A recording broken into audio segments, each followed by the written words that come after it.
আসসালামু আলাইকুম।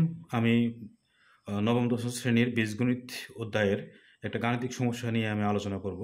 সবাই একটু লক্ষ্য করেন। গাণিতিক সমস্যা আমি প্রথমে তুলে দেই যে x square plus one by x square সমান 10 হলে দেখাও যে এক্স সমান √3 প্লাস √2। এই গাণিতিক সমস্যাটা অনেক পরীক্ষায় এসে থাকে। আমরা সবাই একটু মনোযোগ শুনি। সমাধান দেওয়া আছে X square plus one by x square সমান 10।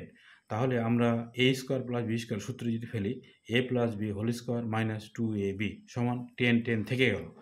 তাহলে এই 2 কেটে গেল, এই 2 যদি এবার পার করে দিই প্লাস 2 হয়ে 12 হয়ে গেল। তাহলে x plus one by x whole square সমান 12, এক্স প্লাস এই স্কোয়ারটার জন্য এর রুট হয়ে গেল। তো 4 গুণিত 3, 3 4 12টা 2√3 সমীকরণ 1।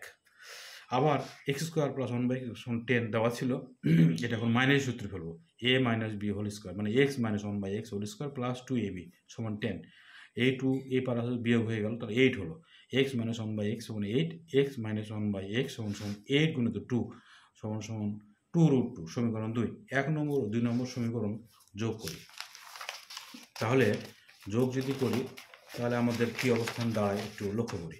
যোগ করলে 2x সমান সমান 2√3 যোগ 2√2, 2 উভয় দিকে কমন নিলাম, তাহলে √3 এই x সমান √3 প্লাস √2 এই প্রমাণিত হয়ে গেল। ধন্যবাদ সবাইকে, সবাই ভালো থাকবেন।